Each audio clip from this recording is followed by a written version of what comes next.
대회가 시작됐는데 이제야 찾고 있는 거는 문제가 있는 거 아니냐라고 말씀하셨는데 제 생각은 조금 달라요. 전 늦지 않았다고 생각하는 게 오히려 최근에는 대회가 시작한 뒤에 우승 후보라면 우리가 16강을 노린 팀이 아니고 우승 후보라면 그렇죠.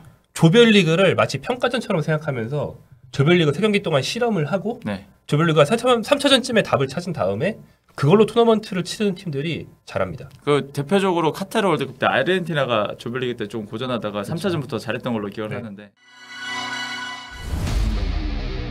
클린스만호, 손흥민 좀 더 잘 쓰기 위한 방법을 함께 모색해보는 그런 코너고요. 이건 제가 어제 쓴 기사에 기반해서 굉장히 국내 축구에서 많이 본 기사였죠. 근데 분명히 제가 미리 말씀드리려고 하는 거는 두구알식으로 말하면 손흥민이 그렇게까지 못한 적은 없습니다. 그렇죠. 그러니까 우리가 봐왔던 손흥민의 고점, 그 고점이 대표팀만 오면 그 정도는 안 나온다 이런 뭐 뉘앙스의 그런 기사였는데 또 클린스만호 온 다음에 평가전에서는 상당히 많이 나오고 있었는데 이번 바레인전은 잘 안 나왔다. 둘째로 많은 사람들이 손흥민이 경기 막판에 득점기에 몇 개를 못 살린 거에 주목하시지만 저는 조규성 빠지기 전까지 손흥민이 오히려 득점 기회를 많이 못 잡았다는 점을 좀 주목하거든요. 그게 플랜 A잖아요. 현재로서는. 그래서 그 얘기를 좀 전술적으로 해보려고 합니다. 한국은 이미 클린스만 감독이 첫 경기에서 보여준 것처럼 교체를 하면서 대회 중에 답을 찾아가고 있어요. 그렇죠. 클린스만 감독이 바레인전 선발 라인업을 대회 내내 고집할 것 같지는 않거든요. 바꿀 수 있어요. 근데 이제 어떤 방향으로 바꾸면 손흥민한테 좋을지를 클린스만이 모색을 해볼 필요가 있다. 손흥민 선수가 그렇게 원톱으로 아예 조규성 대신 올라오는 게 그렇게 많지 않았던 것 같거든요. 제 기억에. 근데 이제 아까 대회에서 방법을 찾아가고 있다라고 말씀하신 부분이 아마 그런 부분이 아닐까 싶은데 일단은 손흥민 선수의 그런 바레인전 전체적인 활약상 한번 좀 지켜보겠습니다. 그러면 빠진 뒤를 먼저 얘기할게요. 조규성이 빠진 뒤에 손흥민이 원톱으로 올라가고 그때 손흥민이 이강인의 스루 패스를 받아서 득점 기회를 하나 못 살리기도 했고 기회가 좀 있었습니다. 그렇죠? 빠지는 움직임이 있었는데 그 부분은 지금 주력으로 볼 수는 없을 것 같아요. 왜냐하면 손흥민이 다른 공격수와 투톱을 서는 걸 클린스만 감독이 메인으로 생각하는 것 같고 그렇죠. 뭐 바레인전 이후에 풀백 조합이나 몇 가지 윙어 조합 같은 게 바뀔 수 있겠지만 이 손흥민이 원톱은 아닐 것 같아요. 앞으로. 둘째로 원톱으로 쓰는 거는 바레인전 후반전 경기 양상 때문에 득점 기회가 온 거지 선발로 그렇게 했을 때 득점 기회가 많이 올 걸 생각하기 힘듭니다. 그렇죠. 이제 예상해보면 만약에 바레인이 뭐 선제골을 넣고 잠궜다 뭐 그런 케이스에서 손흥민을 원톱으로 올린다? 그렇죠. 그럴 때는 오히려 공격이 좀 더 답답해질 그런 우려가 있다는 거죠. 그렇죠. 한국이 이미 앞서고 있는 데다가 경기 후반이니까 상대가 집중력이 떨어지고 라인을 올려서 손흥민이 뒤를 팔 수 있었던 거지 상대가 물러나 있으면 손흥민 옆에 조규성이나 누가 있는 게 맞잖아요. 그렇죠. 그래서 이제 선발로 돌아가 봅니다. 그러면 바레인전에서 주장 손흥민 선수가 최근 토트넘 대표팀 평가전에서 보였던 모습이 안 나왔습니다. 그러니까 스탯상 슛이 3번 중에서 유효 슛이 2개 있었던 것 자체는 좋아요. 그러니까 근데 기회가 오면 골문 쪽으로 많이 보내긴 했다. 근데 슈팅 전체로 봤을 때는 손흥민 선수가 보통은 경기에서 가장 많은 슈팅을 때린 선수로 기록이 되는데 뭐 그렇게 봤을 때는 가장 많은 슈팅은 아닐 거고, 그리고 좀 조력자 역할을 좀 많이 했다. 근데 이날 패스 성공률도 79% 그렇게 높진 않았더라고요 보니까. 물론 공격수 포지션에 있는 선수가 79%면은 뭐 경기 양상에 따라서 A 패스, 그러니까 결정적인 패스를 많이 시도했으면 낮을 수 있어요. 근데 손흥민 선수가 동료에게 만들어준 기회도 1회였어요. 그렇죠. 그러니까 높지 않았고 드리블 5회 중에 2회 성공. 그 손흥민의 원래 장점이 많이 나오진 않은 경기라 보는데 손흥민 선수가 명목상은 조규성과 투톱으로 있는 것처럼 보입니다. 뭐 방송사 포메이션 다 그렇게 나와 있고요. 그렇게 쓰거든요. 하지만 손흥민이 실제로 조규성과 함께 공격수로 빅앤스몰로 뛰었는가? 그건 아니죠. 실제로는 굉장히 내려옵니다. 거의 한 3선까지 내려오고 있고 그리고 조규성 선수는 거의 전방에만 계속 머무르는 그런 플레이를 하고 있죠. 그러니까 그러니까 투톱도 아니고 한 칸 내려서 섀도우 스트라이커도 아니고 아예 공미. 에 가깝단 말이에요. 그렇다고 10번 역할을 딱 하고 있냐? 또 그것도 저는 아닌 것 같거든요. 그러니까 의도적으로 그걸 줬다기보다는 하다 보니까 그렇게 내려온다. 왜냐? 빌드업이 잘 돼서 손흥민한테까지 공이 손흥민이 앞에 올라가 있으면 안 오니까. 그러니까 뭐 좀 도식적으로 요약하자면 이렇습니다. 이재성, 중미 쪽에 있는 플레이메에 가까운 선수죠. 이강인, 공미이고 플레이메에 가까운 선수잖아요. 이 선수들을 다 측면으로 벌려놓습니다. 그리고 원래 공격수인 손흥민이 플레이메이커 역할을 해요.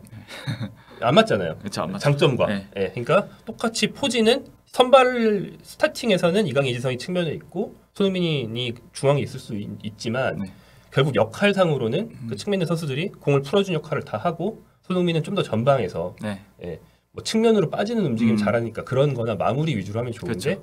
중앙에서 아래로 내려가는 움직임을 손흥민이 너무 많이 한다.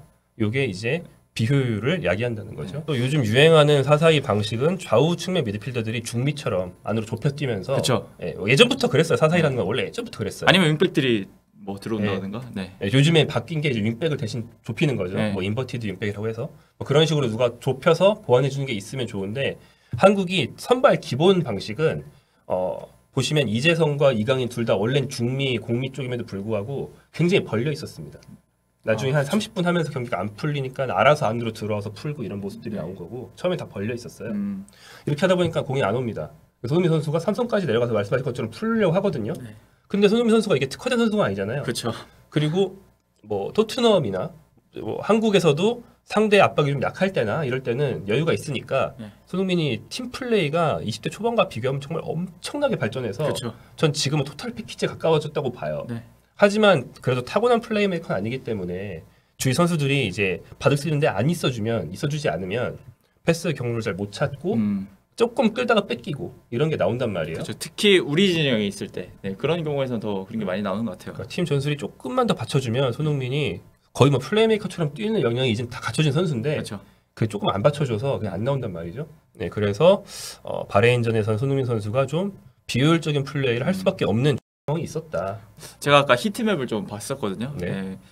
손흥민 선수 히트맵을 봤는데 약간 이게 황인범 선수의 히트맵과 조금 비슷합니다. 아, 이게 손흥민 히트맵이에요? 네, 이거 손흥민 히트맵인데 황인범 선수는 뭐 좀 더 이쪽으로 많이 움직이긴 했지만 황인범은 이강인의 공을 받으러 오른쪽으로 많이 갑니다. 그렇죠. 대회에서. 네, 근데 이게 이제 손흥민 선수의 히트맵인데 뭐 일단은 그 왼쪽 지역에서 하프라인 밑으로 내려간 저 부분도 좀 강하게 보이고 뭐 측면으로 도와주러 많이 가는 모습 좀 보이는데 전체적으로 봤을 때는 황인범 선수만큼의 그런 굉장히 넓은 활동폭을 좀 보이고 있다. 그렇게 볼 수 있을 것 같습니다.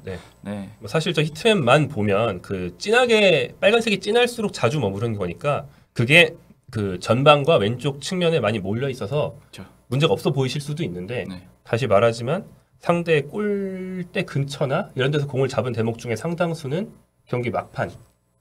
조규성 빠진 뒤다. 이 점 하나. 그다음에 뒤쪽에서 공을 잡았을 때 손흥민이 편하게 공을 돌리고 다시 올라갈 수 있으면 3선까지 내려가도 되는데 주위에서 그게 안 돼서 그러니까 주위 선수들의 탓이라는 게 아니에요. 전술적으로 이제 서로 받을 수 있는 곳에 딱 위치해 있지 않으니까 손흥민이 약간 공을 끌다가 뺏기고 위기를 초래하고 이런 장면들이 나오게 된다. 이게 지금 바레인전에서 우리가 거의 주도하다시피 한 경기라서 이렇게 바레인 진영이 굉장히 많은 거지. 만약에 뭐 비등비등한 상황이었으면 좀 더 이 히트맵이 좀 밑쪽으로 형성됐을 수도 있겠죠.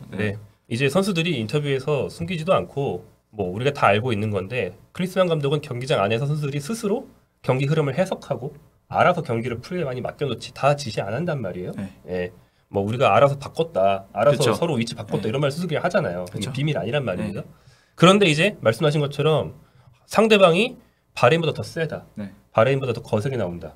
이럴 경우 손흥민 선수가 오늘 나는 이거 희생해야 되나 이러면서 아예 내려가 버린다고 생각해봐요.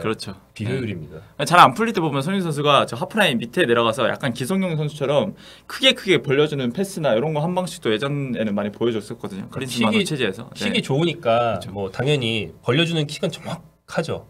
그리고 계속 말하는 것처럼 미드필더로서의 역량이 그 포체티노, 포스테코글루 이런 감독들 거치면서 굉장히 올라오고 있거든요. 콘테 시절에도 굉장히 밑에서 많이 하기도 했고. 심지어 이제 한준희 의원은 그리즈만처럼 할 역량을 이제 갖췄다.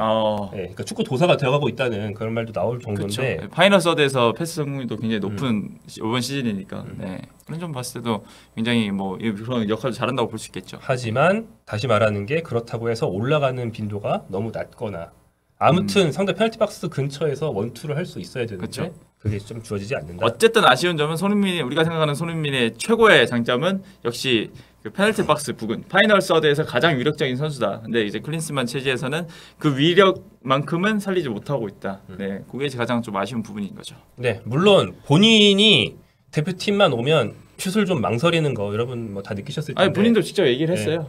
뭐 많은 분들이 때리라고 하시는데 이제 좀 때리겠다 뭐 이런 식으로 얘기를 했었잖아요. 하도 그 질문을 벤투 때부터 많이 받았으니까. 그래서 이제 때려도 될 것 같은데 옆으로 주기도 하고 사실 조금 더 안 좋은 건 때려도 되는데 망설인 다음에 때려서 수비 발에 맞는다. 뭐 이런 거잖아요. 뭐 더 손흥민의 원래 모습이면 바로 때렸을 텐데. 네. 근데 이제 그런 것도 결국에는 내가 바로 확 때려버리냐 아니면은 망설이느냐의 차이는 흐름입니다. 자신감이고. 네. 근데 이제 대표팀 조별리그가 마침 한국이 그렇게 어렵지 않은 조에 걸린 걸로 보이기 때문에 조별리그 3경기 안에 손흥민 활용법을 좀 찾고 골을 일찍 넣어놓고 가야 손흥민이 아시안컵 막 때려도 되겠는데? 이러면서 빵빵. 그래가지고 이제 그런 리듬을 찾을 수 있단 말이에요. 네, 뒤로 물러나서 희생만 하는 리듬으로 토너먼트에 돌입하면 장기화될 수 있는 게 좀 우려가 된다. 이런 얘기고 손흥민 선수가 바로 지난 아시안컵에서 무득점이었습니다. 그렇죠? 그렇죠. 그러니까 지금 계속 무득점이 이어지고 있는 거죠. 네, 그게 이제 지난번 대회는 뒤늦게 합류했고 여러 가지 어려운 점이 겹쳤거든요.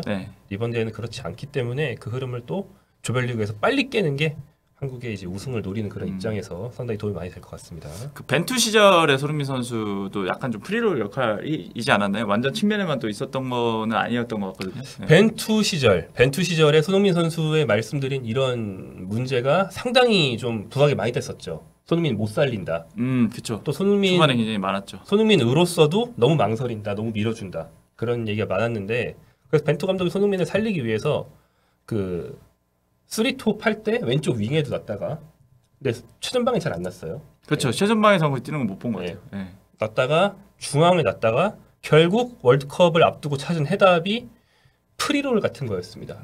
그러니까 왼쪽 윙처럼 보이지만 사실은 다른 선수가 왼쪽을 맡아주면 손흥민이 중앙으로 들어가든지 반대로 손흥민이 중앙처럼 보이는데 사실 경기 중에 왼쪽으로 자유롭게 빠지면서 제일 편한 왼쪽 하프 스페이스를 맞던지 그때는 오른쪽으로는 많이 안 갔던 것 같고 왼쪽 중앙에서 많이 움직였던 것 같습니다. 그렇게 아예 마음대로 해라. 주변 애들이 네 공간을 메워준다. 이런 시스템을 짜줬을 때 손흥민이 확 살아났는데 물론 월드컵 본선은 그게 안 나왔지만 그건 이제 부상 때문이지. 뭐 한국이 부상 때문에 월드컵에서는 준비한 전을 잘 못 썼잖아요. 그래서 사실 벤투 감독이 이 선수를 활용하기 위한 전술적인 모색을 많이 했단 말이에요. 근데 그게 지금 약간 리셋될 수도 있어요. 평가전을 통해서 잘했으니까 아니길 바라겠지만 이 대회 중에서 리셋되지 않게 빨리 답을 찾을 필요가 있고 클린스만 감독이 답을 찾을 수 있느냐 없느냐. 저는 그 답이 뭔지를 제시하기에 앞서서 클린스만 감독이 찾을 수 있을 거라고 긍정적으로 봅니다. 왜냐하면 일단 모색을 하고 있으니까. 안 바꾸면은 못 찾잖아요. 그렇죠. 클린스만 감독은 첫 경기부터 뭐 설령우도 왼쪽으로 돌려보고, 그렇죠. 또 이제 뭐 그게 제일 컸던 것 같아요. 그런 뭐 단점들을 좀 바꾸려는.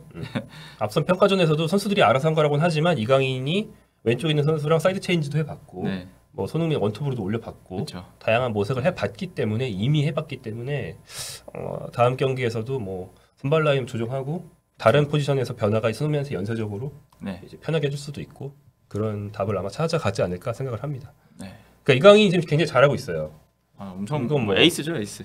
평점 10점이 안 나온 게 의아할 정도의 활약인데 근데 이제 이강인 선수가 개인 기량으로 만든 골들이지 그게 조직적으로 만든 골은 아니었단 말이에요. 뭐 조직적으로 만든 골이라 해봐야 압박을 통해서 뺏어내고 세 번째 골. 거기서 이제 우리가 패스 플레이로 만든 골, 그 정도로 볼 수 있을 것 같은데. 근데 계속 말한 것처럼 세 번째 골은 이제 이미 리드를 잡은 뒤에 골이기 때문에 원래는 선제골이나 결승골이 더 중요하거든요. 그러니까 이제 이제 이미 상대가 이제 다 흐트러진 상태에서 그렇게 나온 골이죠. 근데 이제 이강인이 아무리 페널티 박스 밖이라도 조금만 열어주면은 때려서 넣을 수 있다는 걸 이제 상대가 알잖아요. 분석을 할 거 아니에요. 그래서 이강인이 중원에서만 공잡아도 상대가 슈코스 다 막는다. 중거리슛 못 때리면은 이강인의 그 득점 루트가 막히면 한국은 어떻게 할 거냐 이거죠. 그러면 이제 전술적으로 답을 찾아야 되잖아요. 손흥민 선수의 킥력과 그런 반대로 손흥민한테 쏠리는 어그로를 동료가 이용한다거나 이런 게 좀 필요하다.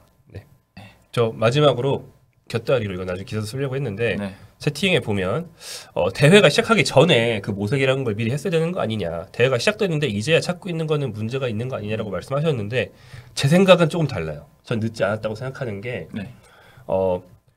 오히려 최근에는 대회가 시작한 뒤에 우승 후보라면 우리가 16강을 노린 팀이 아니고 우승 후보라면 조별리그를 마치 평가전처럼 생각하면서 조별리그 3경기 동안 실험을 하고 조별리그가 3차전쯤에 답을 찾은 다음에 그걸로 토너먼트를 치르는 팀들이 잘합니다. 그 대표적으로 카타르 월드컵 때 아르헨티나가 조별리그 때 좀 고전하다가 3차전부터 잘했던 걸로 기억을 하는데 뭐 라우타로를 빼고 뭐 알바레스를 올리기도 하고 그런 변화들이 있었고 가장 대표적인 건 클린스만 감독의 모국인 독일이 굉장히 레브 감독이 장기 집권했잖아요. 그렇죠. 네. 그럼에도 불구하고 2014년도 월드컵 조별리그에서 평소에 안 하던 걸 막 꺼내는 거예요. 그때 포토백하고 막 그랬거든요. 네. 평가전은 느슨하기 때문에 대회랑 다르단 말이에요. 그렇죠. 대회 강도에서 우리가 어떻게 답을 찾아야 되는가를 또 모색할 수 있기 때문에 네. 조별리그에서 변화를 많이 주는 건 좀 단적으로 말하면 국가대표 대회에서 우승하기 위한 최근 유행하고 있는 가장 좋은 방법입니다. 오늘은 손흥민 더 잘 쓸 수 없을까에 대한 이야기를 해봤습니다. 네, 그걸 중심으로 얘기를 해봤고 다가오는 다음 경기 요르단전이죠? 네, 20일에 있습니다. 8시 30분이고 똑같이. 네. 그 경기까지 또 경기 이후에 많은 영상과 많은 기사로 찾아뵙도록 하겠습니다. 네.